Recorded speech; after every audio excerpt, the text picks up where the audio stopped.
Hola, buenas tardes. Le agradezco a Gabriel que me haya invitado y a ustedes que hayan venido.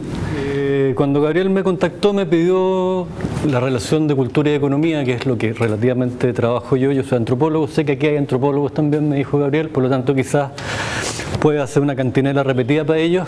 Espero que no. A ver, vamos a trabajar, la idea es pasearnos por estos temas. Cuando hablo de la ilusión occidental es meternos un poco en lo que es la economía hoy, que obviamente no es las economías, sino una tipo de economía que ha llegado a dominar. Después meternos en el tema de las culturas y las economías, así en plural, importante.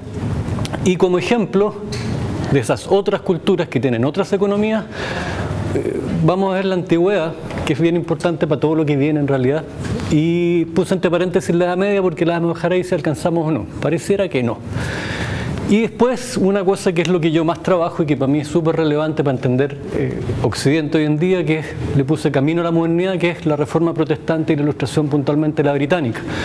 Eso es lo que yo más trabajo, como en el fondo cómo la reforma protestante influenció a la ilustración británica. Estamos hablando del siglo XVII, algunas cosas del XVIII en Smith, y básicamente de ahí para adelante seguimos la misma canción, que espero poder demostrárselo porque suena raro.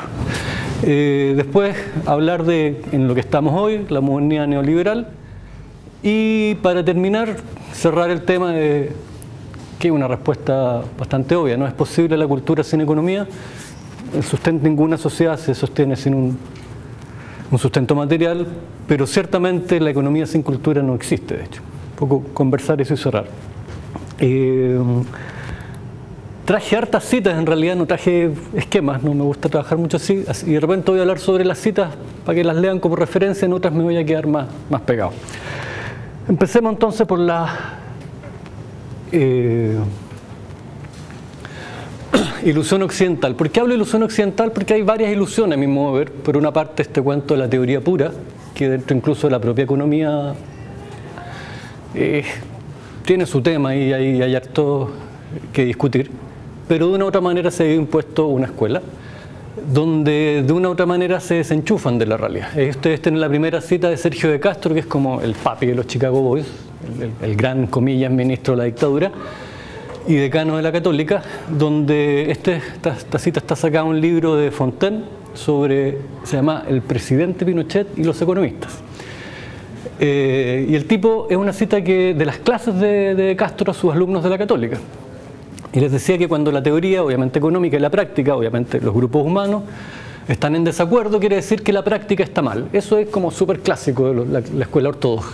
La gente tiene la mala ocurrencia de no concederle cosas a la teoría y querer vivir fuera de la teoría. Eso es bastante inaceptable. Paul Spritten es interesante, un economista del desarrollo, es una ironía la que dice él: la economía siempre es economía, ya sea en Londres, Nueva Delhi, en Tokio o en la Luna. Sobre todo, vamos a ver quizás más al final, que se ha llegado como a ese consenso, más aún en las posiciones más rígidas en economía actual. Y otro Chicago, la realidad es lo que a nuestros propósitos conviene tratar como real, que es un poco la típica de la escuela de Chicago, que el concepto hipótesis en Friedman o Knight, en el fondo, la hipótesis si sirve para instalar estructuras políticas o económicas monetaristas, no hay hipótesis, pasa a ser verdad. Lo que obviamente estas citas desde la estructura de lo que es la ciencia, es decir, una actividad empírica que busca trabajar los datos del mundo real para llegar a configuraciones lo más reales posibles de esa realidad, no tiene mucho encuentro, ¿no?, con lo que entendemos por ciencia. Recuerden que la ciencia madre, por así decirlo, es la física. Ninguna de esas cosas es coherente con ningún físico, ¿no? Vamos a la típica, ¿no? El egoísmo, por ende, es una hipótesis o un dato. Esta es una cita de un lecimo de quedar pegado, que es una cita muy citada, valga la redundancia. No es la benevolencia del carnicero, del cervecero o del panadero la que nos procura el alimento, sino la consideración de su propio interés. No invocamos sus sentimientos humanitarios, sino su egoísmo, ni les hablamos de nuestras necesidades, sino de sus ventajas. Esta es una cuestión básica en la estructura que se levanta de la economía moderna, y estamos hablando nada menos ni nada más que Adam Smith, el que inventó este jueguito, y de su libro supuestamente más importante dentro de la economía. Yo disiento con eso, ahí vamos a conversar. Este es un libro que para mí solamente es una aplicación Y gracias a esa confusión es que tenemos un Smith que es bastante deformado para mi gusto. Ahora, el punto es que, como filósofo moral, porque en esta época estamos hablando del siglo XVIII, no existe el concepto de economía. La economía la descubren, entre comillas, los europeos a finales del XVIII, del XIX. Y este tema es súper fundamental. ¿Qué es la palabra clásica? Que este cuento de la maximización de utilidades es una derivación, no más, de una estructura que ya el tipo deja instalado, y la instala porque ya vienen atrás esta conversación. Eso también es importante. No es que Smith sea un genio. Entenderán ustedes que no existen los genios que se levantan un día y desarrollan grandes teoremas y escriben grandes libros, sino sencillamente lo que quizás llamemos genios nosotros son personas que de una u otra manera se instalan en la cresta de la ola de su época y escriben los libros más en fácil, o tienen buenos productores o editores, si lo quieren ver así, más en el campo de ustedes. Y uno de ellos es Smith, claramente. Entonces, ese es el punto. Y esta es una pregunta que vamos a ir desarrollándola, si el egoísmo es una hipótesis o un dato. La ilusión del hombre económico. Esta también cita me voy a quedar sobre ella. El predominio general de la propia estimación sobre cualquier otra clase de consideración queda demostrado, ojo con esa palabrita, el yo lo es todo, comparado con el cual las demás personas agregadas a todas las cosas juntas, cachen la estructura de la afirmación, todas las personas con todas las cosas juntas no valen nada. El sistema de economía que se construya sobre cualquier otra base se edifica sobre una base falsa. Y esto es un caballero que lo pelan mucho de que no es economista, pero es bastante relevante, ya esto es posterior a Smith. Y no sé si habían visto alguna definición de individualismo mejor que esta, yo al menos no, es la mejor que he encontrado. Pero sigue en la línea de la estructura de que elegimos para nosotros mismos, que vuelvo a insistir, no es la misma estructura de las famosas utilidades.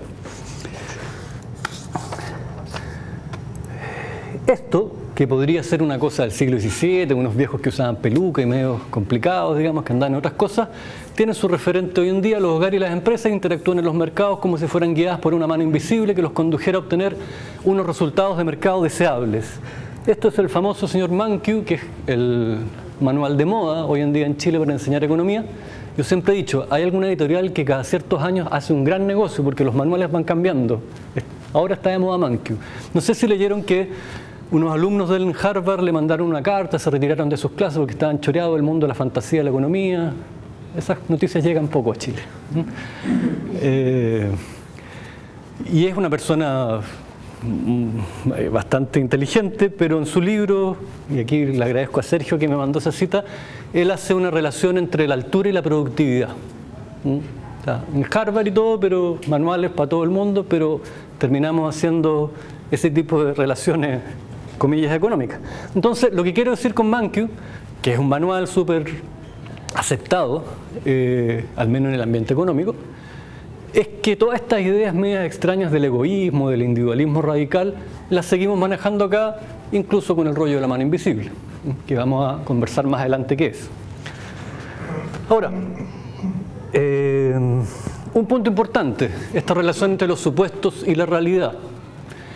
¿Qué es el rollo de los modelos? Que es muy fundamental. Los modelos nos dejan ver algunas cosas y nos lo facilitan, como este cuento de que los seres humanos andamos maximizando, pero eso mismo implica que nos oscurecen muchas cosas.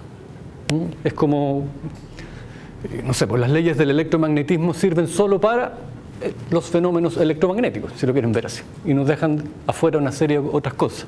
Entonces nos mandan a mirar ciertas cosas y a dejar de lado otras cosas. Y el problema además, y que es una gran discusión que se da en otros países, porque en Chile no se discuten mucho esas cosas, es que en economía mucha gente empezó a cambiar los modelos por la realidad. Y eso es un poquito más crítico desde el punto de vista académico, científico, y obviamente que desde el punto de vista político y social. Hacer políticas públicas en base a modelos es un poquito peligroso, creo yo.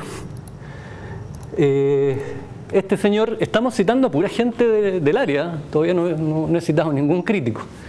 ¿Cuál es el mundo? El cuento del señor North, que es Nobel de Economía. En el mundo de los neoclásicos no existen las instituciones.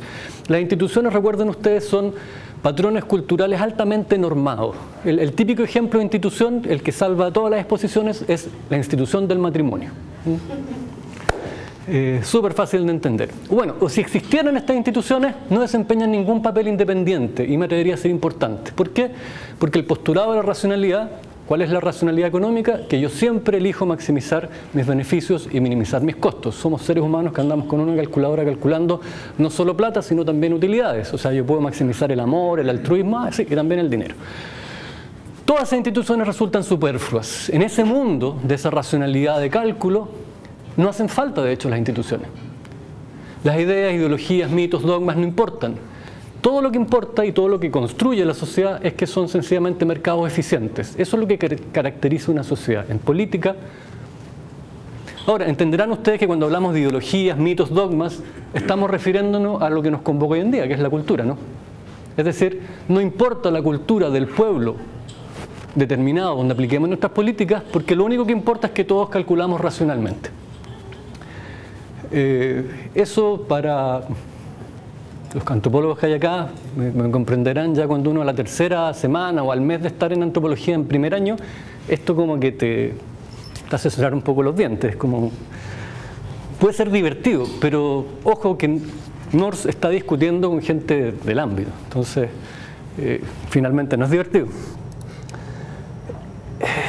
Por lo tanto, dentro de toda esta cuestión de la realidad y los modelos, es súper fundamental entender que hay una diferencia radical entre validez y realidad.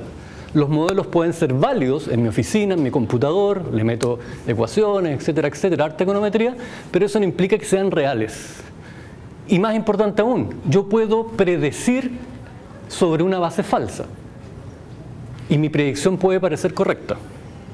O sea, ustedes tienen una abuelita que cada vez que le duelen los huesos llueve, y llueve, es una predicción correcta.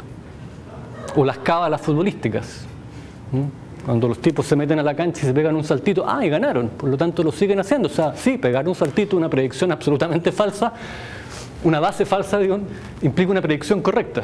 Entonces, importante, la belleza y la simplicidad de una teoría semejante a este cuento de la racionalidad, del hombre económico egoísta, son tan grandes que es fácil olvidar que no se deduce de los hechos, sino de una hipótesis incompleta introducida en aras de la simplicidad.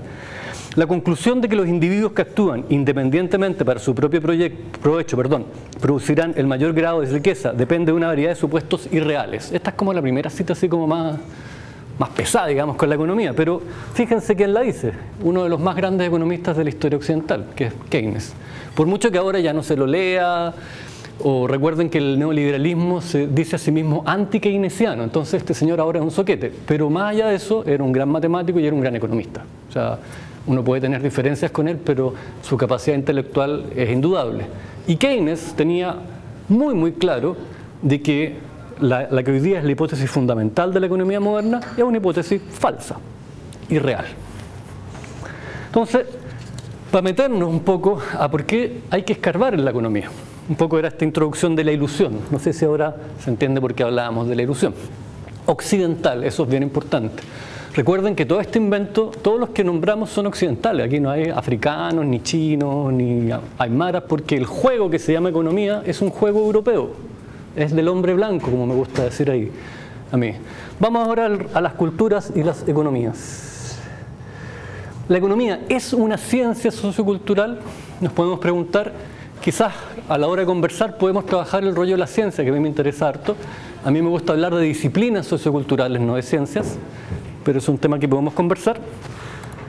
Y fíjense lo que nos dice, lo pongo al tiro mejor, un caballero que también es premio Nobel, que hay que evitar, cachen la palabra, traicionar el análisis económico. ¿Y cómo lo traicionamos? Recurriendo a teorías basadas en consideraciones culturales, sociales y políticas. Es decir, desde la propia ortodoxia de la economía actual, no respondieron, ¿no? No es una ciencia cultural, sociocultural parece. Cosa que es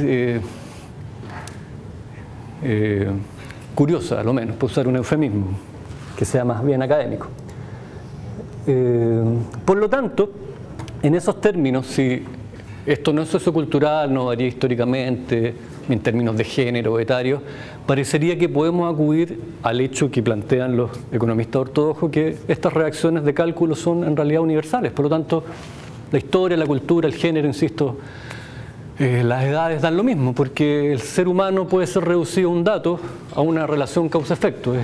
Somos seres mecánicos, pareciera. Entonces, vamos a citar aquí a un caballero importante, al menos para mí, dentro de la antropología. Y este es un librito que se los recomiendo, Fondo Cultura, Los Breviarios. Cuesta como 6 lucas, 7 lucas. Muy recomendable. ¿Cuál es la idea? Él es un antropólogo, así como estos viejos ya sabios de la antropología, y es estadounidense, y está absolutamente aburrido en Estados Unidos de este cuento, el determinismo genético. No sé si ustedes saben, pero en el mundo anglosajón incluso se escriben papers, que los papers son los artículos, pero como estamos en la universidad se llaman papers. Donde incluso la moral es genética. Estoy hablando súper en serio, no es broma tampoco.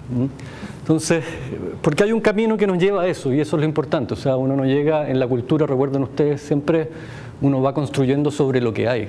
Por lo tanto, que lleguemos a decir que la moral es genética es porque hay algo detrás que me permite llegar a esas conclusiones. Bueno, está choreado con todo esto Salins, está choreado con la economía y con todo este cuento evolucionista en términos genéticos. Entonces, debido a su aparente capacidad de explicarlo todo, tipo de formas culturales por una, ojo, predisposición innata al interés personal de signo competitivo. Poco lo que ya vimos en la primera parte, ¿no? Este cuento de que somos egoístas. Entonces eso se generaliza y eso nos permite explicar cualquier cosa. Olvidándose de la historia y la diversidad cultural, estos entusiastas del egoísmo evolucionista, que es una cuestión fundamental, fíjense, no logran reconocer al sujeto burgués clásico en su retrato de la llamada naturaleza humana. Es decir, lo que vamos a ver más adelante, que insisto es lo que más me interesa a mí, es que entendamos que un cierto desarrollo cultural llamado economía moderna surge en un lugar determinado, en una clase determinada, donde esas personas se miraron el ombligo y dijeron el ser humano es así. Lo que está bien para ser estudiado, pero lo que está mal decir que eso es científico, a eso me refiero.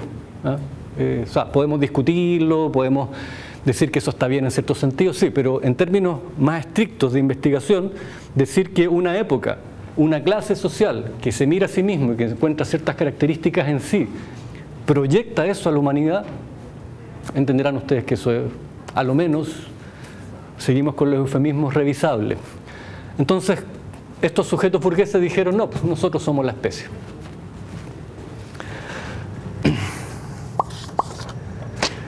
Y lo que me interesa es lo que decía un compañero de ustedes, que íbamos a hablar de los formalistas y los sustantivistas, que es una pelea de los 60 que quedó olvidada con el triunfo del neoliberalismo, donde incluso algunos antropólogos se han hecho parte, a mi modo de ver de manera muy curiosa, de lo que es la tradición que se llama formalista, que es la típica definición que todos aprendimos en economía de que hay que elegir porque los recursos son escasos, que es un señor que se llama Robbins. Pero hay otra mirada de eso, una mirada que se preocupa por las formas sustantivas de economía, es decir, en el fondo por cómo producimos, distribuimos, consumimos, trasladamos, ahorramos, etcétera, etcétera. Hay formas en diferentes culturas que son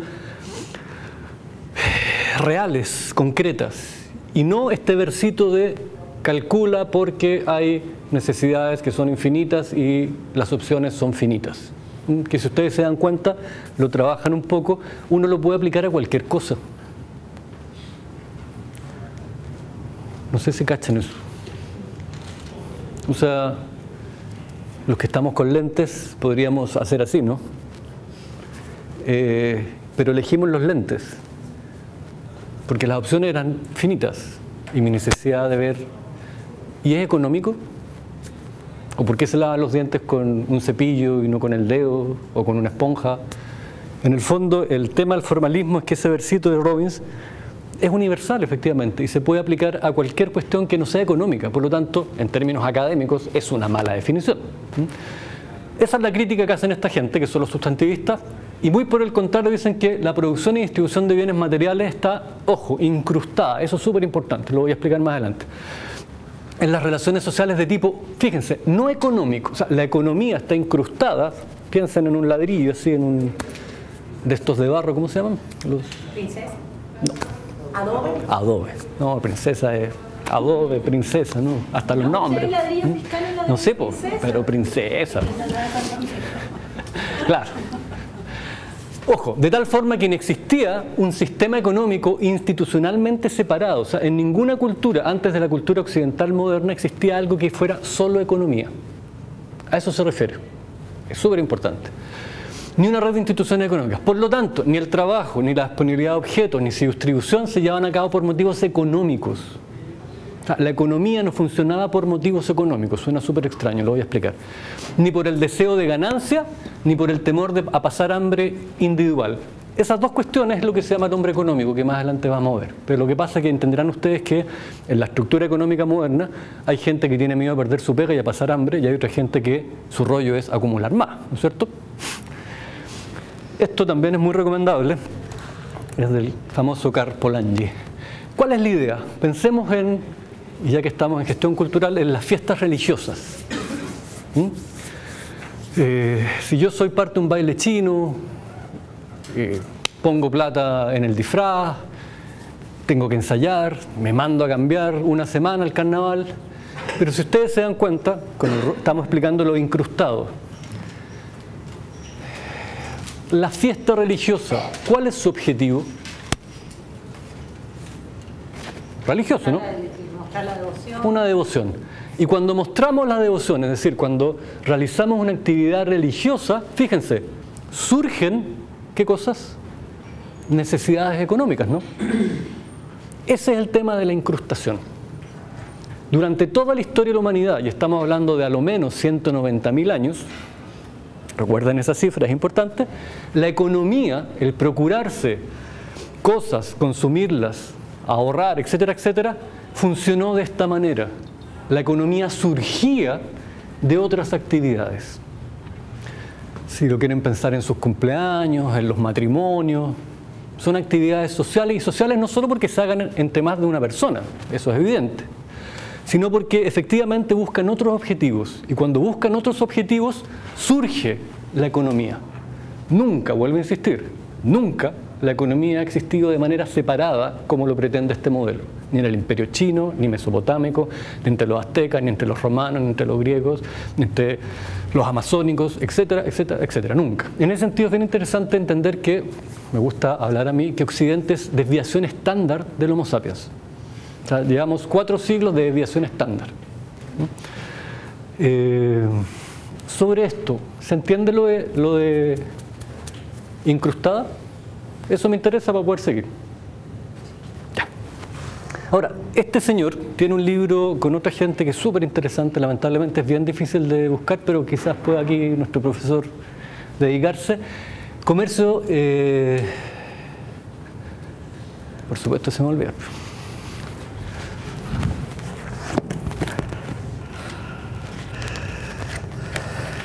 ¿Del mismo Polanyi? Sí, pero ya voy.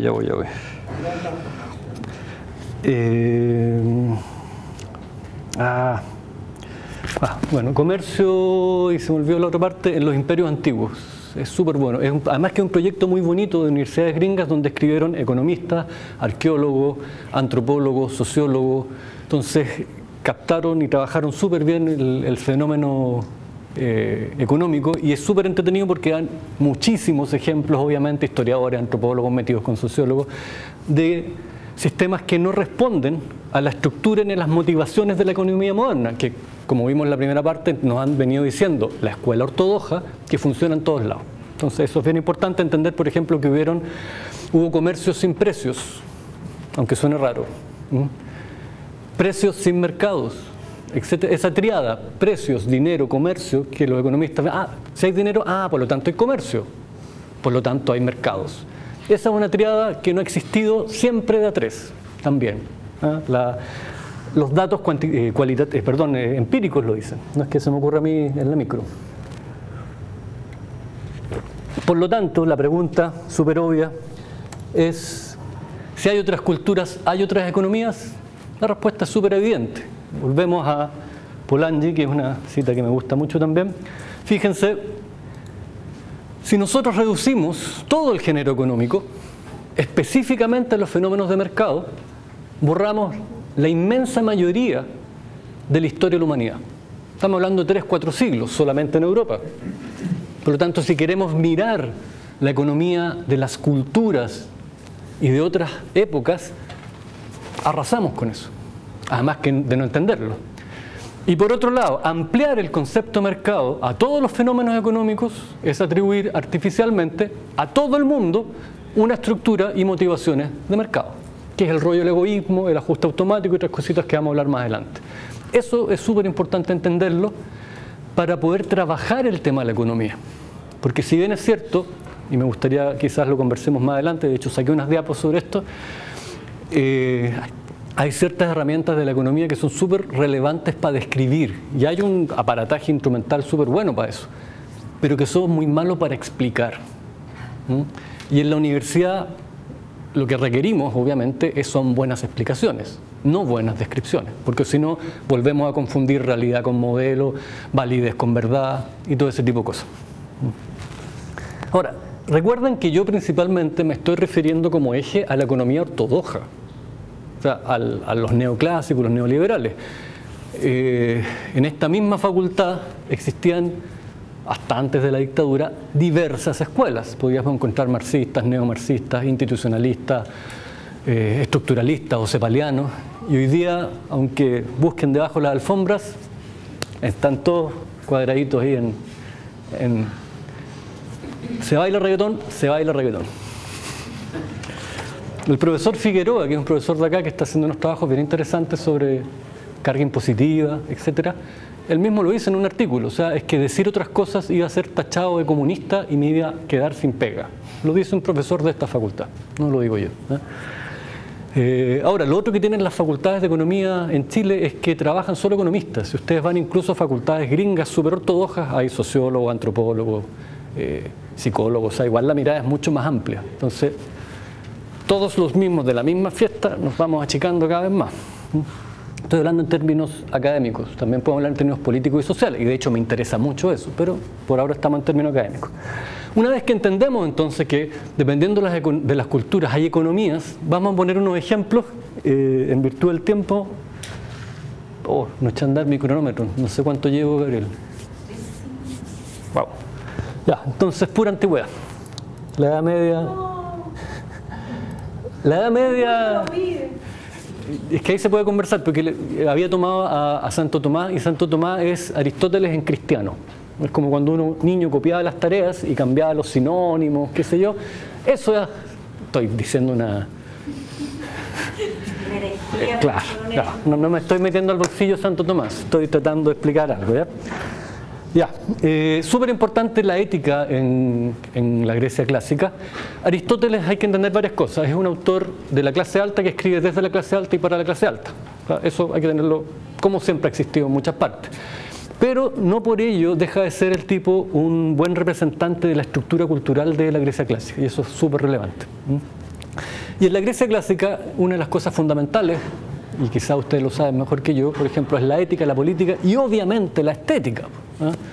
No se puede entender Grecia sin estética. ¿Y cuál es el rollo de la ética? Es un método racional y sistemático para atender al bien soberano. ¿Qué es el bien soberano? La felicidad. Estos tipos eran tan extraños que pretendían ser felices en esta tierra. ¿Y qué es la felicidad? Obviamente es el objeto de la vida humana. O sea, no ser feliz en estos términos sería inhumano. Así de fuerte esta estructura. Y ojo, porque esa felicidad se puede y se debe alcanzar. No es algo, un bolón nomás, sino que efectivamente en esta tierra se alcanza. Otra cosa importante, el bien de la polis implica el bien de sus miembros. Esto no tendría sentido aquí el ingreso per cápita, donde la suma de nuestras felicidades monetarias da la suma de la felicidad de nuestro país, $20.000 per cápita al año. No sé quién les tiene su plata, al menos alguien tiene la mía. Y ojo, la felicidad es actividad, pero actividad racional, y surge un equilibrio entre tres diferentes bienes, en los externos, o en el fondo el mundo material, del cuerpo, lo que llamaríamos la salud, y del alma, que tiene que ver con las virtudes. Entonces el camino humano, y que humaniza al humano, si lo quieren ver así, su camino natural, diría Aristóteles, es la búsqueda de la felicidad. que no es una cosa de llegar y uno la encuentra en la esquina, o sea, es un trabajo de años, de buscar la virtud, pero ojo, nadie que no sea virtuoso puede ser feliz, y nadie feliz puede ser no virtuoso, aunque nos parezca una cosa, ciertamente también otra construcción ideológica. Lo importante es que entendamos que hay una cultura que está embalada hacia esto, y que está trabajando en este sentido. Ahora, la mala onda es que trabajaban esclavizando a otra gente, son pequeños detalles, ¿no? Vamos a la economía. Súper importante entender, nuestro concepto de economía está robado y degenera este concepto, ¿eh? Porque lo que hoy día nosotros entendemos por economía es lo que Aristóteles entiende por crematística de cambio, pero no economía. ¿Qué es la economía? La administración doméstica. ¿Cuál es la idea de la administración doméstica? Ojo, producir y adquirir, es decir, comprar. Entonces hay que tener mucho cuidado con este cuento de que Aristóteles no veía mal el dinero. No, hay que tener mucho cuidado hoy, porque se adquiere por un comercio no lucrativo, que de hecho ha existido en la humanidad. Ese cuento de que siempre tenemos que ganar cuando realizamos intercambios comerciales es un cuento de esta época, lo que no implica que a través de la historia en diferentes lugares haya habido gente que haya querido lucrar. Eso es otra cosa, pero construir toda una institucionalidad y un sistema económico en torno al lucro, eso es otra cosa, ¿se entiende? Ejemplos, una construcción general. Artículos alimenticios para la familia y la polis o el Estado, aunque en realidad no tiene mucho sentido hablar del Estado. ¿Cuál es el objetivo de la economía? La autosuficiencia, no depender de otro. Aunque, si ustedes se dan cuenta, lo que yo no produzco lo puedo comprar, y eso no hay ningún problema, siempre que no sea para lucrar. Y fíjense cuál es la verdadera riqueza, textual, por eso va entre comillas. Los bienes necesarios para la vida y útiles para la comunidad política doméstica. Si yo tengo eso, soy rico, no en dinero. De hecho, es bien interesante, hay un señor que se llama Finlay, que es como el papi de la historia económica griega, y ciertamente habían prestamistas, pero habían grandes préstamos que eran préstamos sociales. O sea, yo soy tan paleteado que le presto a un amigo para liberarlo de la esclavitud y no le cobro, porque mi finalidad es quedar como, pucha, que soy generoso, no una instancia financiera. Y esto, lo importante que nos puede parecer a nosotros, que era, como les decía yo, un autor que escribía desde la riqueza para los ricos, es que funcionaba Grecia así. Eso es súper importante, así funcionaba. Un ejemplo cortito, los griegos, Atenas puntualmente, necesitaba madera, hierro, trigo, un montón de cosas. Todo ese comercio, recuerden que Atenas era una potencia naval, todo ese comercio no lo llevaban a cabo griegos. Y Atenas, nunca se interesó en lo que se llaman las cartas de navegación o actas de navegación. Ese cuento de que todo producto que entra o sale a mi país debe tener bandera de mi país. Eso no les interesó nunca. La economía, en el fondo, para hablar en términos modernos, la economía política de Atenas nunca se interesó por nacionalizar una cuestión fundamental para una potencia marítima, el comercio de la madera y el hierro. O sea, esto, insisto, funcionaba así, por muy extraño que nos parezca, pero la idea de darnos la vuelta que nos dimos es que entendamos que nos metimos a otro tipo de cultura. O sea, tenemos que limpiarnos un poco de nuestros supuestos que pueden ser cuestionables ética, política y socialmente, pero en algún caso más importante para nosotros es que son, además, muchos de ellos, en algunos casos, falsos. Antes que me digan cualquier cosa, voy a hacer un paréntesis. Hay unos estudios experimentales bien simpáticos donde trabajan con pensamiento racional, o sea, con maximización. Y siempre resultan esos ejercicios con alumnos de economía. Con la gente normal, no. La economía está ligada al trabajo y la producción sustentadora. La economía busca el consumo y el uso, no la acumulación. Y en ese sentido, este es un barbarismo mío, Aristóteles no tiene ningún problema con el dinero, siempre que sea en términos de consumo, no de acumulación. Finalmente, entonces, vamos terminando esta parte, la economía, la oikonomía, tiene y se explica con la política y la ética. O sea, la economía es un comportamiento virtuoso, estamos hablando por lo tanto de ética, y es un comportamiento profundamente ligado a la política, es decir, a la búsqueda de la felicidad de la polis. Pero no es lo más importante. En ese sentido, una cuestión que nos puede parecer extraña, de manera también súper evidente, casi desde el sentido común, la gran mayoría, si no todas las culturas, excepto, una vez más, la occidental moderna, ha hecho que la política dirija la economía.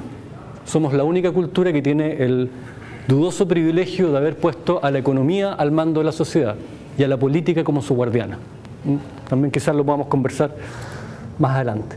En ese sentido importante, dentro de la estructura ética y filosófica de los griegos, la economía es natural, es necesaria, es limitada y virtuosa. Lo limitado es bien importante para que entendamos, voy a meterme al tiro en eso, entendamos las diferencias culturales. La felicidad se busca en la tierra y se acuerdan que dependía de ciertas cosas, ¿no? Si los satisfactores para ser felices fueran ilimitados, ¿yo podría llegar a ser feliz? Por ende, dentro de toda la estructura filosófica, ética y política, la finitud es absolutamente relevante en la estructura griega. Por ende, ellos tendrían el problema de escoger entre opciones porque los deseos son ilimitados. No podrían haber hecho ese versito, no lo podrían haber desarrollado por una cuestión súper simple. Dentro de esa estructura cultural, lo bueno, política, ética, filosóficamente, es lo finito. No tener deseos infinitos. Además que recuérdense que incluso en la más inmensa prosperidad uno debe elegir.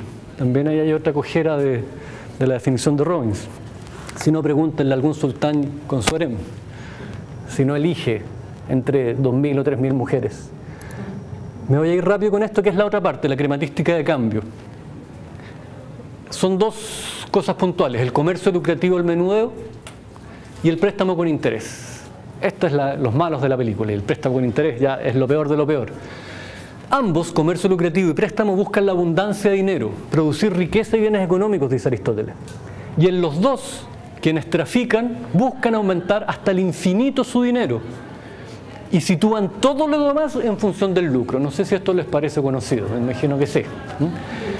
Esta gente, pobrecitos en el fondo, decía Aristóteles, son tan pobrecitos que cachen no entienden cuál es el verdadero fin de la vida.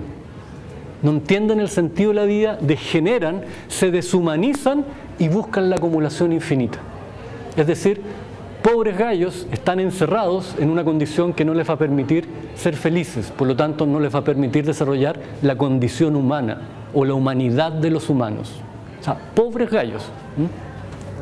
Además que hay otra cosa entretenida, en todas las culturas la gente que es muy así es altamente antisocial. Eso es muy importante. ¿Se acuerdan que en la Edad Media los comerciantes no lo dejaban entrar a la ciudad? Porque eran antisociales, o sea, querían vendernos caro cosas que habían comprado baratas. O sea, eso es una terrible distorsión de la sociedad. De hecho, en las sociedades orientales, por ejemplo, incluso en la Biblia, si ustedes leen, pero en la Biblia es solo entre los judíos, todos los otros uno les puede hacer lo que quiera, si no, pregúntenle a los palestinos. La venta de comida dentro de la tribu es una cuestión, pero ya de lo último, pero con el otro sí se puede hacer. Sigo. Los ávidos de lucro equivocan el sentido de la vida, lo que ya he dicho, quieren vivir pero no vivir bien. La vida buena es muy importante dentro del mundo griego. Por ende, la crematística de cambio es todo lo contrario de la economía. Es antinatural, es innecesaria, ilimitada y viciosa.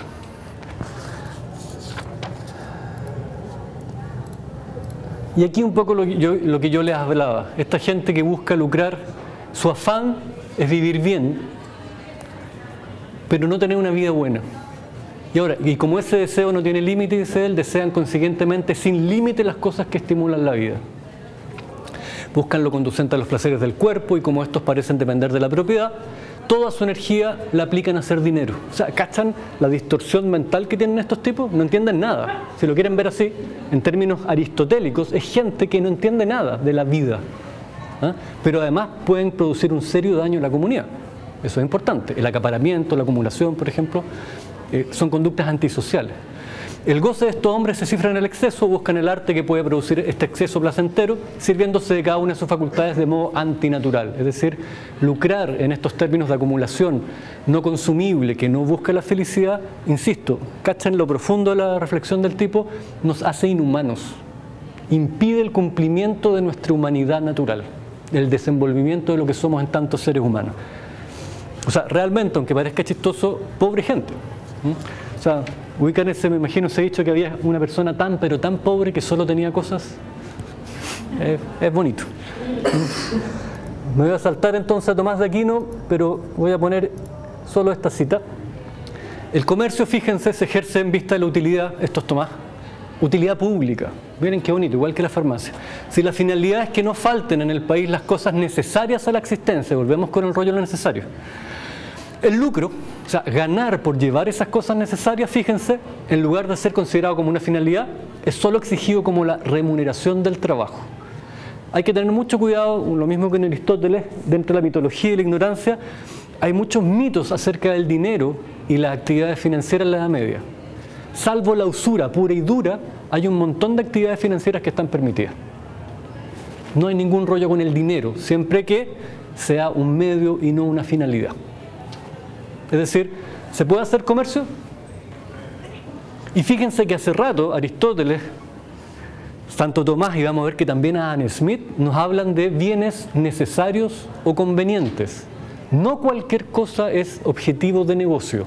Esa es una gran diferencia y, como me gusta decir, una de las tantas cosas por las cuales Chile hoy no pasaría el examen de Adam Smith, que es una cosa que al menos si uno es derechista debería estar preocupado, ¿no?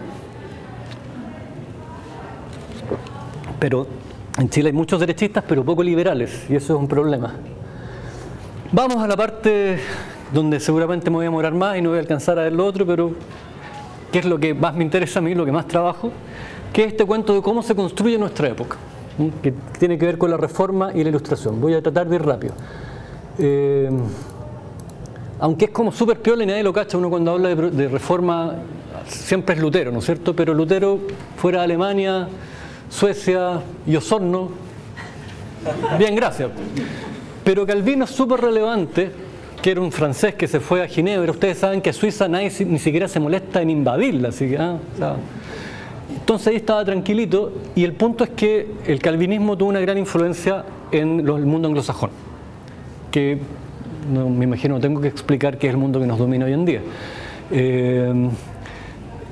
Una cosa puntual, voy a tratar de ser aquí, sintetizar, pero no va a ser muy posible, espero.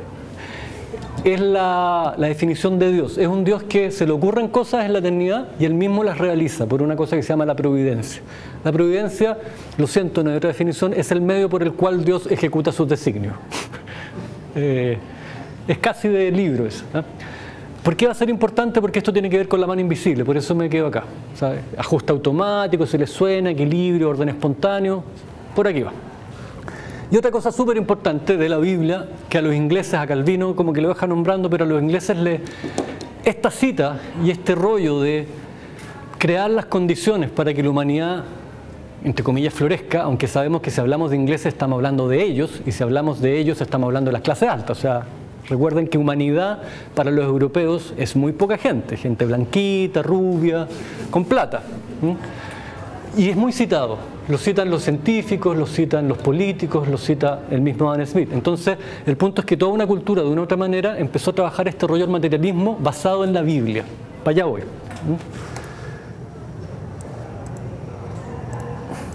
Y esto me interesa, y lo puse a propósito, que es una crítica que hace Calvino a todo lo que revisamos con Santo Tomás y Aristóteles. ¿Se acuerdan que era lo necesario, lo importante? Acumular, todo eso ya era antinatural. En el caso cristiano de Santo Tomás es pecado. Y fíjense lo que dice Calvino. Si yo someto al ser humano a que busque solo lo necesario, lo deshumanizo. ¿Por qué? Miren, lo convierto en un pedazo de madera, le quito su humanidad. Por lo tanto, aquí hay un giro, un quiebre que es súper relevante en Occidente. Lo necesario sí, de todas maneras, pero además lo conveniente y lo satisfactorio, dice Calvino. Ahora, para eso también hay normas bíblicas y religiosas, pero el problema que entenderán ustedes que tenemos hasta el día de hoy, ¿qué tanto es satisfactorio? ¿Cuántas casas, de cuántos metros cuadrados? ¿Cuántos autos último modelo son satisfactorios? Etcétera, etcétera, etcétera. Pero ese es el problema que tiene la gente que abandonó el calvinismo. Los calvinistas no tienen ese problema, ¿eh? Porque viven bien, pero no ponen su énfasis en el consumo, porque su énfasis es Dios. Nos gusta o no... Aquí va a empezar un poco la prédica, lo siento, pero no... Prédica en el sentido que voy a hablar cosas religiosas, pero no se la estoy vendiendo a nadie. Me gusta mucho esta cita porque además él es muy importante y esto me interesa muchísimo graficarlo, que es un barbarismo, como esto de materialismo espiritual, es una cosa, ¿eh? Se lo juro que no fume nada. Este es un pastor y teólogo puritano súper relevante en el siglo XVII. El siglo XVII es, si lo quieren ver así, el gran siglo de los ingleses, donde se construye la Inglaterra moderna en términos religiosos, políticos, económicos. Y este tipo es muy famoso. Entonces, el centro, una cuestión súper calvinista, de la vida es Dios. Yo me levanto por Dios, tomo desayuno por Dios, trabajo por Dios, vengo aquí por Dios, todo, ¿no? Y cuando es todo, ¿no? Este tipo escribe un texto chiquitito, cómo pasar el día con Dios, y te enseña cómo desde levantarte hasta acostarte tú tienes que dar todo por Dios. Ojo con eso. Y esta es la parte que me interesa. Aunque Dios no necesita ninguna de nuestras obras, lo que es materialmente bueno le place, pues exalta su gloria y redunda en el beneficio nuestro y de otros, lo que a Él le agrada. Es raro esto, ¿no? Sobre todo porque uno, viviendo en Chile, querámoslo o no, estamos más pegados con el catolicismo. Y esto es como súper anticatólico. Aunque el Opus Dei llegó a salvar la situación, y esto ya es aceptable. Ojo con eso, también lo podemos conversar. ¿Cuál es el punto? Dentro de esta estructura que empezó a reconocer el Génesis 1.28, el hecho de recuperar y no ya mirar tan feo los énfasis materiales, resulta que a Dios le gusta que dominemos el mundo. Sí, él mismo nos lo ordenó, ¿no es cierto? En el Génesis 1.28. Por lo tanto, nosotros cuando buscamos el beneficio nuestro y el de otros, el otro es el de mi parroquia nomás, o el de mi familia, a lo más de mi país. A Dios le gusta. Por lo tanto, yo glorifico a Dios dominando el mundo. Y ustedes saben más de historia que yo, me imagino, se darán cuenta que el imperio inglés le puso bastante énfasis en dominar el mundo, ¿no? Pero también desde la tecnología, entiéndase esto también como la revolución industrial, por ejemplo. El dominio tecnológico del mundo para beneficio, la ingeniería civil de nuestro amigo que nos precede acá. ¿Ah? Entonces, esto, Francis Bacon habla de esto, por ejemplo. La gente de la Real Sociedad habla de esto. Pero fíjense que también lo habla un pastor.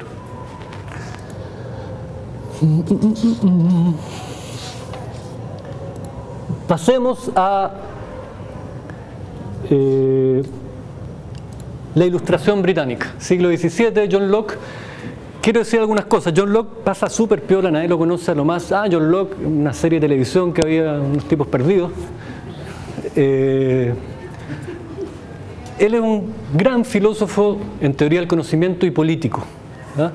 Y para el mundo francés del siglo XVIII, Locke lo dijo todo. A Locke se lo aplica, no se lo critica. A Newton y a Locke se lo aplica, no se lo critica. Ese es el siglo XVIII francés. Yo sé que parece extraño que los franceses admiren a los ingleses. Sí, los admiraban. Y los alemanes también admiraban a los ingleses, si no pregúntenle a Kant. ¿Cuál es el punto? Fíjense, a todos nos contaron el cuento de que la Ilustración era atea, ¿no es cierto? O al menos irreligiosa. Fíjense la definición de razón que nos acaba de dar Locke. Es la voz de Dios en nuestro interior. ¿Cuál es el punto? Eso también es medieval, ¿eh? Pero volvamos a Dios, este Dios que nos maneja en todo momento, por lo tanto no hay libre albedrío. Si lo quieren ver así, la razón es el software que nos pone Dios en este hardware. Él hizo el sistema, Él lo corre, Él lo corrige. Entonces, ojo con el racionalismo en la Ilustración. Esto es racionalismo. No es que la razón llegara para superar el oscurantismo medieval, porque eso no tiene ningún sentido. Cuando uno va a los hechos y cuando uno lee a los autores ilustrados, encuentra esta beatería y más. Entonces fíjense cómo, por una parte, por eso ponía la cita, está este cuento de que Dios domina y nos hace hacer cosas, y está el cuento del Génesis 1.28. La voz de Dios nos dice que dominemos el mundo, que sobrevivamos, lo que hoy día se llama instinto de supervivencia. Cuando uno lee a Locke es muy curioso porque uno empieza a cachar que hay un giro en la filosofía inglesa muy biológico. Y en 2 siglos más, ¿dónde sale Darwin? En Inglaterra. O sea, le pavimentaron el camino. Y ojo con esto, inclinación natural. Uno puede superar, o comillas, traicionar sus inclinaciones naturales. ¿Conocen algún león vegetariano, vegano? Ojo con eso. Entonces, naturalmente Dios nos sopla y nos dice, domina, vive cómodamente. ¿Y por qué hay gente que vive de manera pobre? Porque Dios no les habla. Y es más, Dios es como en las carreras, le da datos malos, si lo quieren ver así. Este otro texto de él, que es el famoso en Teoría del Conocimiento, y fíjense cuál es el rollo. ¿Qué nos da Dios? Hace que busquemos el confort, la comodidad. Entonces, el racionalismo, que es bien entretenido, si ustedes se dan cuenta, queda hermanado con el utilitarismo. No son escuelas diferentes, por mucho que utilitaristas, racionalistas y empiristas pelearan, ciertamente. Pero cuando uno se aleja un poquito y aplica filosofía, que es como un mapa así más de lejos, está en la misma. Este gallo es racionalista. La voz de Dios me lleva a la comodidad. Y como no puedo llegar más arriba, dado el pecado original, que solamente sobrevivir, esa es la meta humana que nos propone la modernidad, vive cómodamente. No busques el bien, no busques la verdad, no busques la justicia, vive cómodamente. Súper bueno el proyecto. O sea, compáralo con Aristóteles, nos gusta o no, Aristóteles misógino, racista. Sí, recuerden que, oye, si uno en Grecia, ¿con qué mujeres hablaba? Si yo quería mujeres para hablar, como caballero filósofo, buscaba las hetairas, no a mi mujer. Hay una cita de Jenofonte, que supuestamente él parafrasea a Sócrates, y Sómaco conversa con Sócrates y le dice, oye, mi mujer es el descueve, o sea, ya no podía ser mejor la mujer, es tan buena, tan inteligente, que parece hombre. Pero Grecia.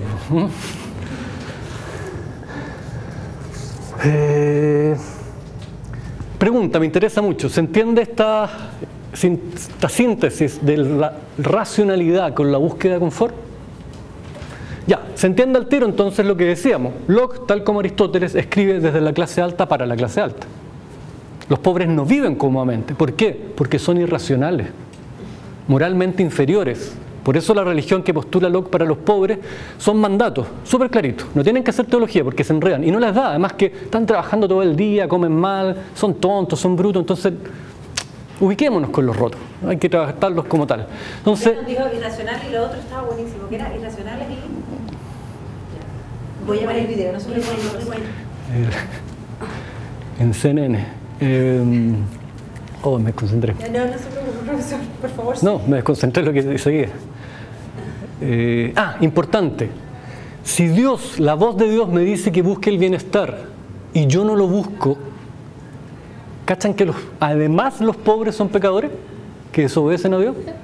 O sea, se merecen que los tratemos pésimo. Esto es súper importante. Locke, gran filósofo de la libertad, ¿no es cierto?, tenía acciones en una empresa esclavista. En sus works dice, los niños, hijos de cesantes mayores de 3 años, deben ser mayores de 3 años. Muchos de ustedes deben ser padres o deben tener hermanos, pero ubican unas cosas así, a pila, chicas, que caminan y rompen todo.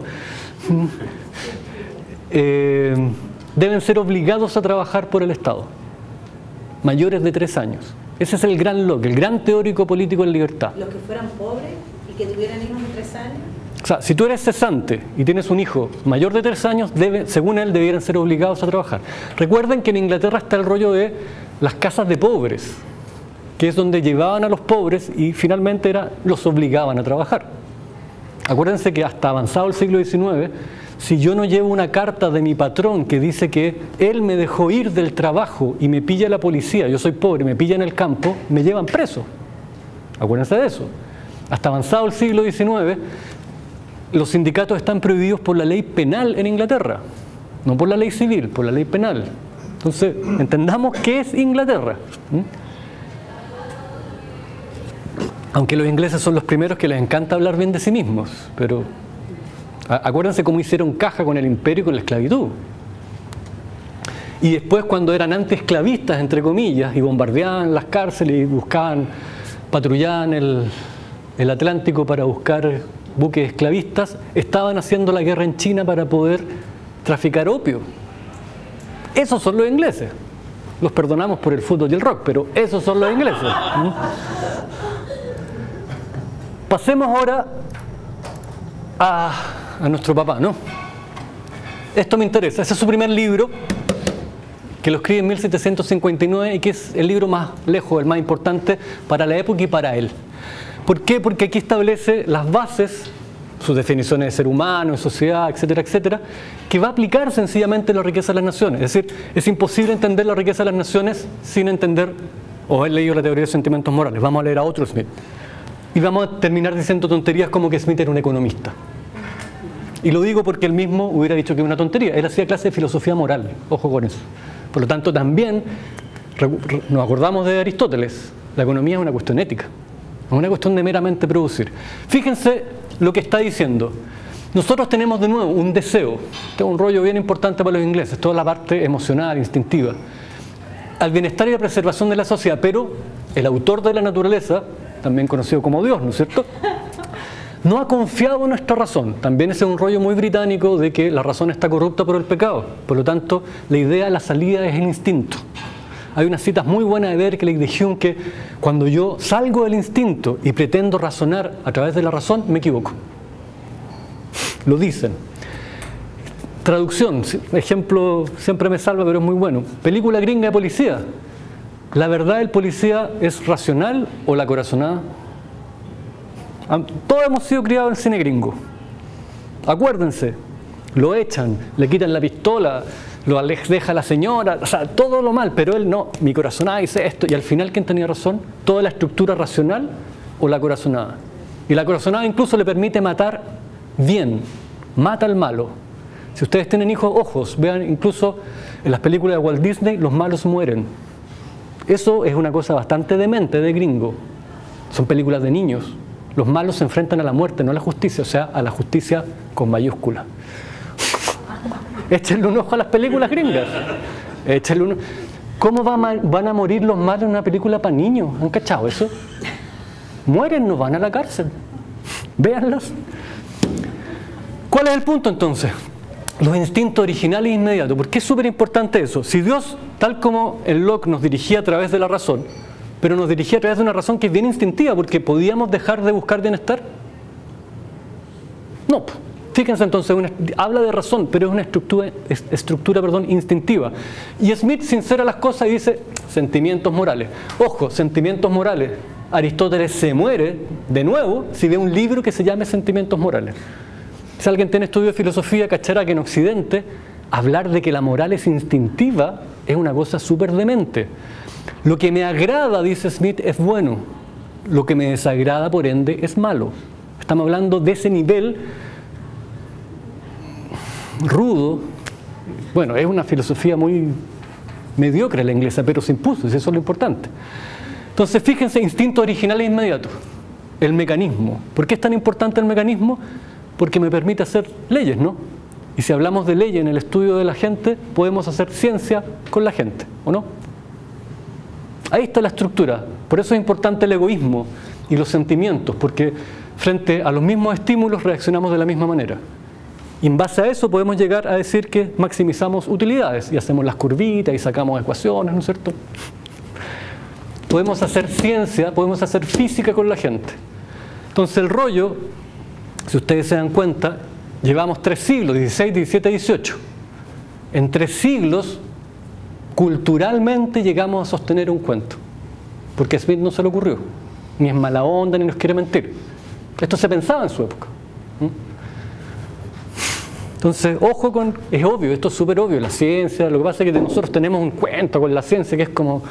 Venía en el Big Bang, ¿ah? Y los científicos están los ángeles y los científicos. Son gente súper buena onda, sí, pueden ser. Pero no perdamos de vista justamente el contenido cultural e histórico de los humanos, po. Si los humanos hacemos puras cosas que otros humanos han inventado. Lo siento, los marcianos no es que no llegan, Machu Picchu, Nazca, no son los marcianos.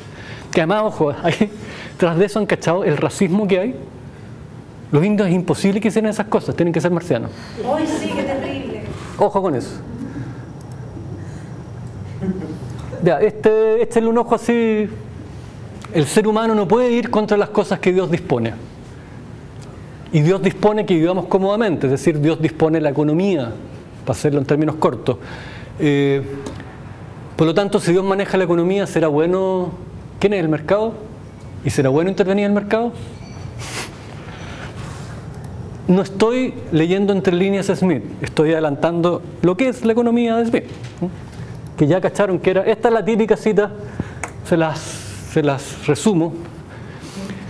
Cuando los comerciantes buscan la ganancia propia, jamás se les ocurre lograr el bienestar de otras personas, ni piensan en nadie más. Pero, mágicamente, ajuste automático, cuando yo soy lo más egoísta posible, todos ustedes ganan. Porque yo tengo plata y quiero gastarla, entonces los contrato. Pero no, yo no quiero su bien. De hecho, yo por mí no quiero darles plata, pero igual estoy obligado a darles plata, los contrato o les compro cosas. El ajuste automático en torno al egoísmo. O sea, esto es muy raro. ¿Por qué no nos juntamos y decidimos cómo hacer economía? No. Dios interviene y usa nuestro egoísmo, porque somos malos, vamos a dejar la embarrada igual. Entonces, ese es el tema de, insisto, del ajuste automático, de la racionalidad económica, surge desde el punto de vista cristiano.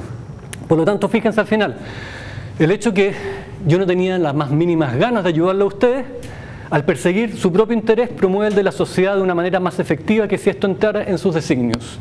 Si les suena esto a por qué no hay que poner leyes laborales, por qué no hay que subirle el sueldo a los trabajadores, etcétera, etcétera, etcétera, etcétera, no hay que intervenir en el mercado.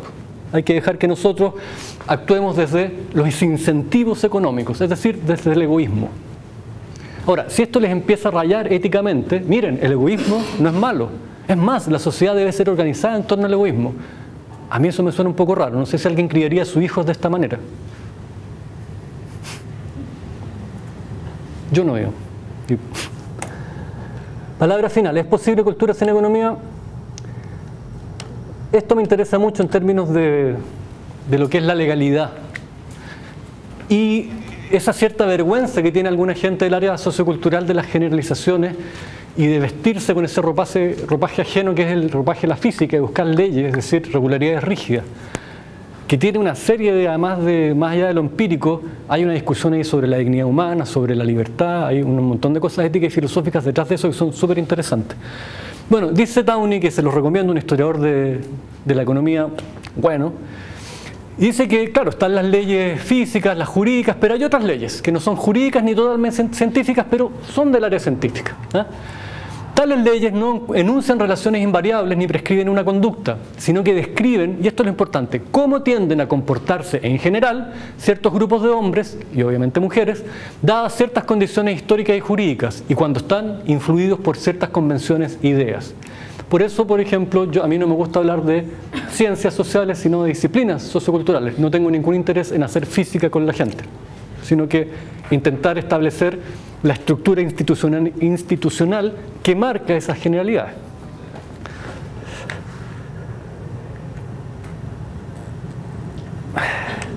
Ya, este es un libro peruano sobre historia económica peruana y cachen lo que dice el presidente del directorio del Banco Central, po. O sea, no es ni sociólogo ni filósofo. O sea, ¿qué presidente del Banco Central chileno sería capaz de decir esto? Es súper importante entender los contextos socioculturales para poder hacer política económica. Ojalá tuviéramos un presidente del Banco Central así, pues, que haya leído más que el American Economist. Esta me gusta mucho, no les voy a poner de quién es. Quedan dos nomás, así que esperen un poquito. Convengo también en que la economía por sí sola no da la solución a ninguno de los problemas importantes de la vida. O sea, esto va a contrapelo de todo lo que aprendemos. Y la economía es la disciplina que debe gobernar y está bien que gobierne la sociedad. Pero este señor dice que no da solución a ninguno de los problemas por sí sola. Y que por esa razón una educación que consista solo en economía es muy imperfecta. Este señor, para nuestra sorpresa, es Lionel Robbins. Este es el autor de la definición de economía que estudiamos todos en macro. Ese rollo de la disciplina científica de las necesidades. Y él tiene la claridad de un gallo súper cuadrado que le agradece al empezar el libro a Hayek y a von Mises, o sea, extremistas de derecha en economía. Y dice que esto es científico, o sea, permítanme, paremos la chacra, digamos. O sea, pero fíjense que el tipo tiene la claridad de cachar que la economía no es esa ciencia tan inmensamente omnicomprensiva, siendo un economista ortodoxo, súper ortodoxo de hecho. Entonces, cachen los nuestros, son más ortodoxos que él. Y para terminar, otra cita que me encanta, y nada menos que un físico, no de un antropólogo, un filósofo. ¿Por qué es importante la historia? Porque si no entendemos de historia, nuestro conocimiento pierde su carácter científico, en términos académicos, eso se refiere, no de física. ¿Qué hay que entender? Las condiciones en que fue originado el conocimiento, las preguntas a las que respondió y las funciones para las cuales fue creado. no existe la universalidad en el mundo humano, aunque si ustedes son liberales o marxistas me van a decir que sí, porque recuerden que Adam Smith y Marx, como me gusta decir, son hermanitos que se llevan mal, se esconden los juguetes, se quitan la polola, pero son hermanos, son ambos occidentales. Recuerden, Marx es alemán, ¿con qué iba a salir? ¿Con buen vivir andino? No, po, con la misma estructura nomás. Cambia a Dios por la historia, chao, para la casa. Es súper buena esta cita. Eso terminé.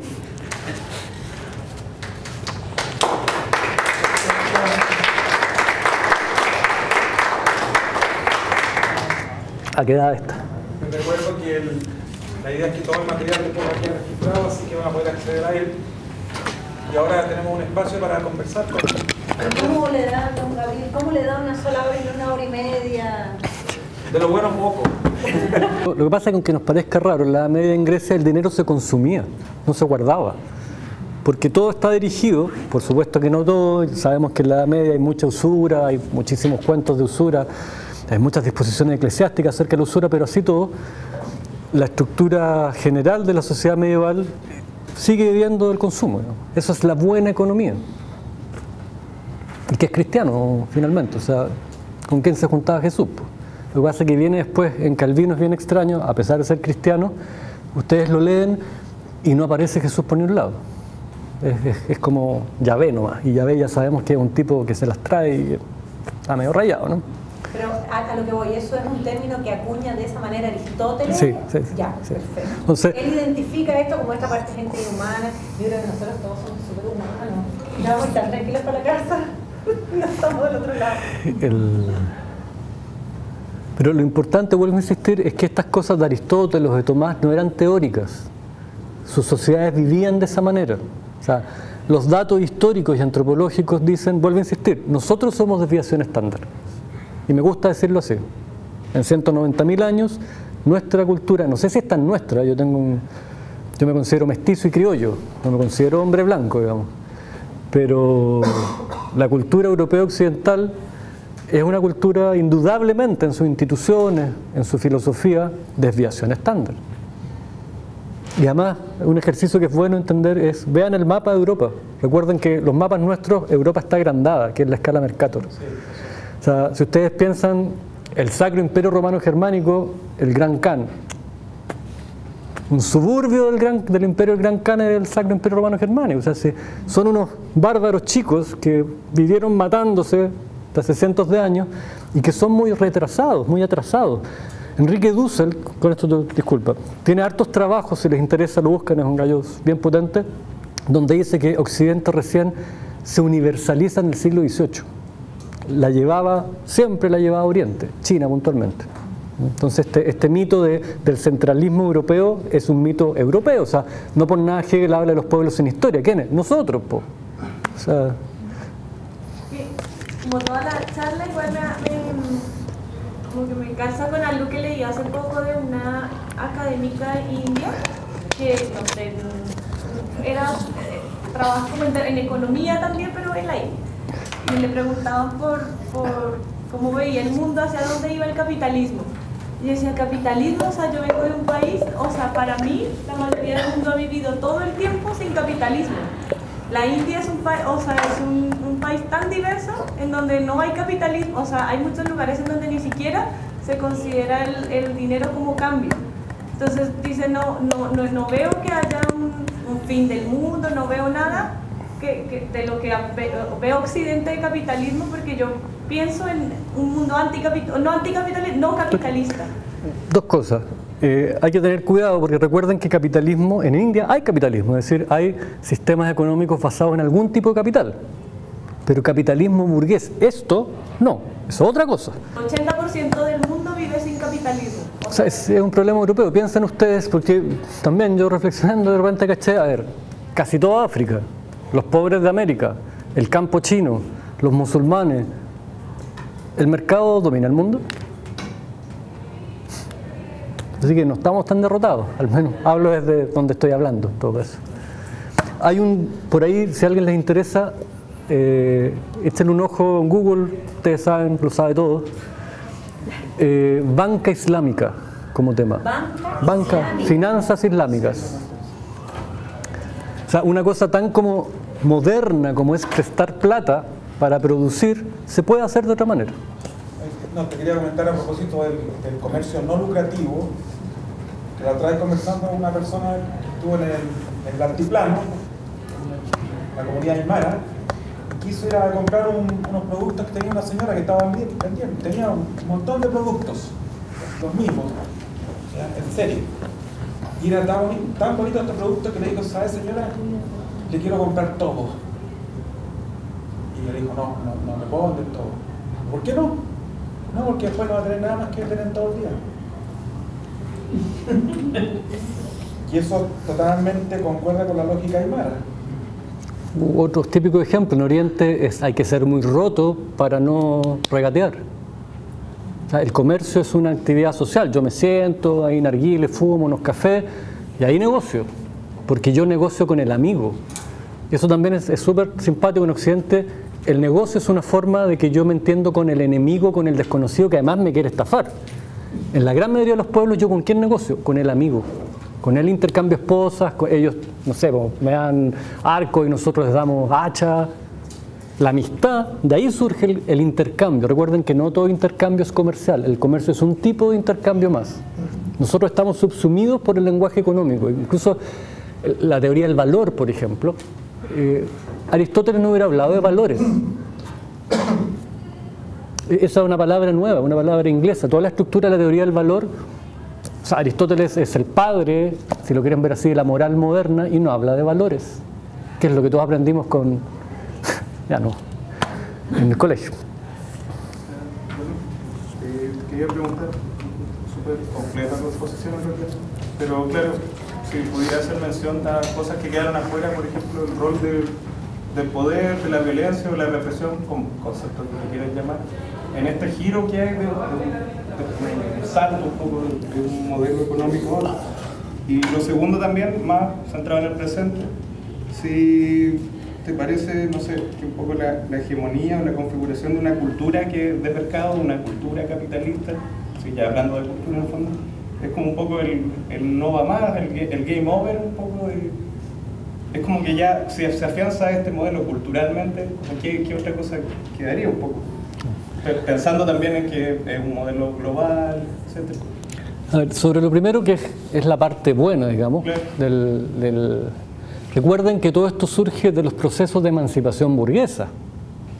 O sea, si yo era zapatero, mi papá había sido zapatero, mi abuelo había sido zapatero, no podía usar cierta ropa en la Edad Media, no podía casarme. O sea, y esa es la gente que se aburre y se empieza a emancipar y ven el dinero justamente el trampolín para separarse de estas estructuras rígidas que hoy día en sociología se llaman tradicionales. Si alguien tiene estudios va por ahí, digamos. Entonces esa es la parte buena de la historia del capitalismo burgués. O sea, nos sirvió para liberarnos, para luchar contra la nobleza, pero bueno, nos liberamos de la alta burguesía, nos liberamos de la nobleza y pactamos al tiro con la nobleza. Ese es otro tema. O sea, siempre han perdido un poquito los mismos. Entonces también a Hayek mismo, que es una persona que encuentro que Hayek ha dicho que no hay que ayudar a la gente en Etiopía, hay que dejar que se muera, porque si la ayudas van a seguir viviendo y vas a seguir gastando recursos en ellos. O sea, estamos hablando de ese tipo de gente. Premio Nobel, qué sé yo. Pero Hayek viene arrancando de Stalin. O sea, es súper entendible que el tipo desarrolle lo que desarrolló con Stalin, po. O sea, un tipo que se echó, no sé a cuánto, si suelto cuerpo a 10 millones de personas. O sea, porque perdió Hitler, Stalin pasa piola, digamos. Pero es uno de los grandes asesinos de la humanidad, po. Entonces es súper entendible que a ese tipo de sociedad el tipo responda con la estructura que responde. Ahora, se fue un poquito al chancho, digamos. O sea, Hayek, Buchanan y otros neoliberales terminan diciendo un poco lo que fue lo que intentó ser la construcción democrática, entre comillas, de Jaime Guzmán, de esto de los senadores institucionales, etcétera, etcétera, gente que demostrara su éxito en el mercado y que le da el cargo por 10, 20 años, porque ellos iban a legislar así como para el país. Y recuerden que Hayek y Milton Friedman terminan apoyando la dictadura en Chile, si vinieron para acá a apoyar a Pinochet, qué sé yo. ¿Por qué? Porque giraron de un liberalismo a terminar diciendo que en realidad no importa el sistema republicano, lo que importa es que el sistema permita la libertad de mercado. Cualquier sistema. Entonces, ahora, si ustedes ven lo que les conté de Locke, no sé si giraron del republicanismo, porque nosotros, lamento decirles, no sé si cacharon, tenemos una idea bastante equivocada del republicanismo y la Ilustración. La Ilustración nunca pretendió la libertad, la igualdad, la fraternidad universal. Y los tipos lo dicen, no hay que leer entre líneas. Ese es ya como el liberalismo izquierdizado de la comuna, estamos hablando segunda mitad del siglo XIX. Disculpa, y me fui, tú me habías preguntado otra cosa. Bueno, tenía que ver con esta creación un poco de una cultura de mercado, una cultura de consumo, una cultura. Si en el fondo ya ese engranaje entre el modelo y la cultura realmente hace que tiene como bien pocas posibilidades. A ver, yo creo que a mí una de las cosas que parecen medias cretinas de lo que trabajo, pero que me interesan mucho, es justamente entender cómo Smith estructura un cuento a partir de dogmas. O sea, toda construcción intelectual es dogmática. El ejemplo que siempre doy y que me sirve es que recuerden los axiomas en ciencia. Axioma es una verdad indemostrable. Es decir, la Trinidad o la virginidad de María es una verdad indemostrable. Pero resulta que los axiomas se ocupan en ingeniería, en física, en cosas serias, digamos. Entonces, no pierdan de vista que toda construcción intelectual parte de afirmaciones a priori. Por lo tanto, todo parte en un dogma. Hay dogmas más buena onda que otros, digamos. Entonces, por una parte.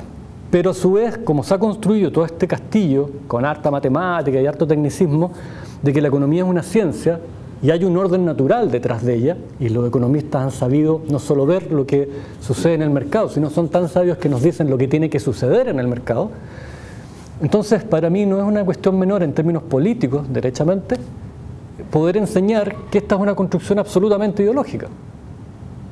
Entonces, cuando hablamos de qué hay después de la economía, para mí es súper importante enfrentar antes y decir, es que esto no hay nada, porque esta es una construcción que te dice, si ustedes tuvieron ramos de economía, que sucede mucho, cuando uno sobre todo no tiene muchas lecturas, es un joven e indocumentado, todo calza, po. Es súper entretenida porque, oye, pero si, y uno llega a la casa así como, mamá, hoy día vine a la casa porque valoro más la utilidad de vivir con la familia que salir con, ¿cachai? Pero claro, pues uno no sabe antropología, no sabe historia, no sabe psicología, no sabe sociología. Entonces es súper fácil cuando una teoría limita a una variable las cosas, por supuesto que todo sale mucho más fácil. Ahora, lo que no implica, y eso quiero ser súper tajante, de que la economía tiene construcciones súper relevantes, cultores muy inteligentes y muy importantes, pero el punto es saber dónde aplicar la economía. Hay el Streeting, que yo les mostraba una cita, hablaba de la teoría del martillo. El martillo sirve para clavar clavos, pero yo no voy a andarle dando martillazos por ende a cualquier cosa. No voy a andar rompiendo jarrones, pegándole a los cabros chicos en la cabeza, digamos. La economía tiene su lugar en ciertos ámbitos y eso sirve, efectivamente, hay herramientas súper útiles, pero en otros, ahora, cuando para más encima hay una sola escuela que se tomó la economía y se eliminaron las otras escuelas y se hace política pública en base a eso, a mí me parece súper peligroso. Cuando se elimina la política de la economía porque la economía es científica, eso es un chiste muy malo. Para los ciudadanos, estoy hablando como ciudadano, ni siquiera como profesor. O sea, los economistas, mientras más ortodoxos y más poder tienen, no sé si cachan que son más peligrosos. Porque además tienen poder. O sea, si piensan incluso en términos de espacio público. ¿Quiénes opinan de todo? Los economistas. Poco si alguien ha estado en Francia, como en Francia los filósofos que pueden opinar de todo, y algunos franceses lo tienen muy aburrido. O sea, pueden opinar de si las marchas estudiantiles van a bajar la imagen país. O sea, ¿cuál es la preocupación por los derechos, por el desarrollo del país? De hecho, o sea, recuerden, salió hace poquito, más del 50% de los chilenos no entendemos lo que leemos. O sea, ni siquiera estamos hablando de conversar cosas entretenidas, ¿cachai? Oye, no sé, un libro, una película, un poquito más difícil que de combo y de pechuga. Sino de desarrollo, estamos hablando de economía. Toda sociedad necesita economistas. Por lo tanto, para mi gusto, más aún en el tercer mundo, como nosotros, aunque seamos del ABCD, pero eso es bastante chistoso, o tristemente chistoso, necesitamos buenos economistas, no gente ortodoxa y cuadrada. Entonces necesitamos sacarlos a la calle, tener experiencias empíricas, que estudien historia. En incluso dentro del mundo neoliberal, están cachando que los cabros saben solo matemática y teoría pura. Eso no sirve para hacer política pública, por ejemplo. O incluso para trabajar en una empresa. Hay un chiste, digamos, que los economistas llegan a las empresas y se dan cuenta que tienen que desaprender todo lo que les enseñaron. Entonces necesitamos... Los economistas son súper relevantes, pero yo pienso como Aristóteles, así, detrás de la política y detrás de la filosofía y de la ética. Pero los necesitamos. Perdón, ¿a qué me refiero? No es esto, oh, la economía es como el forro, los economistas son súper dogmáticos. No, no quiero hablar de eso. O sea, hay un grupo de gente que está dominando actualmente, que necesitamos cambiarla y volver a discutir, incluso en economía moderna. O sea, si ustedes, ni siquiera estoy hablando de Aristóteles o el buen vivir andino, no. En economía moderna, no creo que ¿cómo ningún marxista tiene nada que decir en la FEN? ¿Cómo ningún institucionalista o neo-keynesiano? O sea, eso es absurdo desde la academia, ¿no?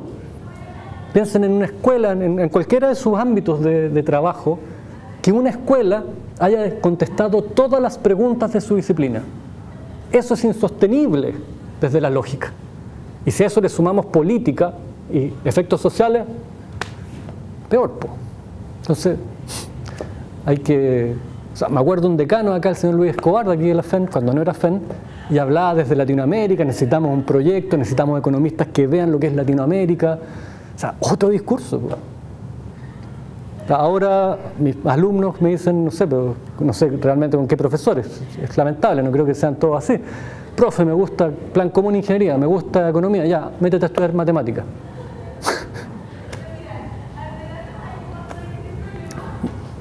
En eso estamos.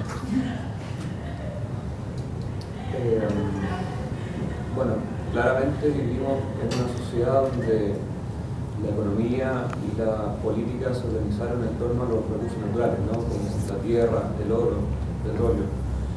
Y que estos recursos, que son tangibles de alguna manera, se consumen con su uso y por lo tanto pasan a ser finitos, ¿no? Y en esa finitud está el concepto de la escasez. Y por lo tanto, a través de la escasez se consiguen estos modelos de competencia. Para bajarlo a gestión cultural, ¿no? ¿Crees tú que la cultura, el conocimiento, la experiencia, que son recursos infinitos, renovables, podrían orientarnos hacia un modelo económico, hacia la colaboración? A ver, varias cosas. Hay que tener cuidado porque la riqueza de naciones empieza hablando del trabajo. El tipo dice que el trabajo nos provee el fondo, las cosas necesarias y convenientes. No empieza hablando de dinero. Y más abajo, en la primera página, dice, y eso da lo mismo dependiendo, en el fondo, ¿qué dice? La naturaleza da lo mismo. Lo que importa es el trabajo. Es Japón. Una definición nos determina lo que es la riqueza, por una parte. Entonces hay que tener un poco de cuidado. Dos, el comercio es altamente cooperativo. Hay que tener cuidado. Yo produzco cosas que ustedes necesitan. Lo que pasa es que en este modelo, el rollo es que yo te quiero cobrar súper caro y tú me querés comprar súper barato. Entonces, para no matarnos, está el comercio. Porque es otra estructura, otra definición de ser humano, otra definición de, comillas, cooperación. Pero esa es la gran gracia. En un mundo de pecado, en vez de matarnos, Dios nos hace comerciar. Ese es el rollo de Adam Smith. Ciertamente me parece que la gestión cultural, y yo creo que ustedes lo saben también, estamos en una etapa, no en Chile, porque en Chile como que no pasa nada. Es como las 3 de la tarde en Talca en el 60. No sé si alguien era de Talca en los 60, pero eso es Chile. Ni siquiera va a ver la teleserie, así, tuto. Ya, no quería ser tan duro. Porque en las ciudades, tal que ellos son, no tengo mis reparos con ellas. O sea, yo creo que lo que tú planteas es una cuestión súper importante. ¿En qué sentido? ¿A qué me refiero que en Chile no pasa nada? Aquí no hay ninguna discusión de nada. Y en Europa, en el resto de Latinoamérica están pasando muchas cosas. O sea, efectivamente se están buscando nuevos modelos, los economistas se están mirando para adentro, o sea, pasan cosas, digamos. No digo que buenas o malas, que pasen. Y en lo personal yo, claro, les vine a vender una pomada que he estudiado, pero tengo una postura, digamos, yo no enseño esto porque me gusta, lo encontré botado, sino porque quiero también ir para un lado.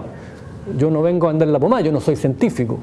¿Cachai? O sea, honestidad intelectual es importante, yo no puedo enseñar ciencia, comillas, cuando esa ciencia es liberalismo con números, y le digo ciencia. ¿Cachai? Eso es deshonesto o ignorancia.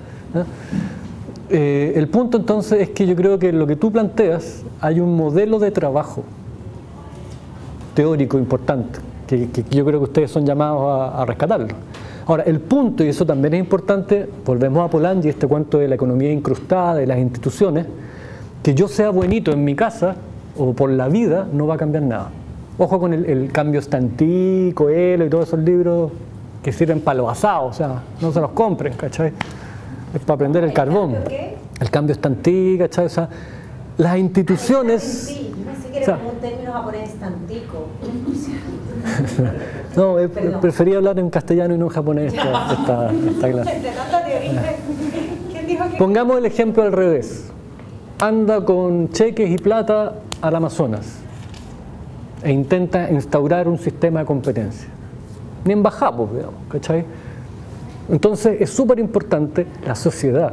Sí, lo que decía Margaret Thatcher, que espero no descanse en paz, de que la sociedad no existe, eso no merece análisis, digamos, ¿cachai? O sea, incluso el más acérrimo individualista, la cita que veíamos, todo el individualismo es un desarrollo social, pues.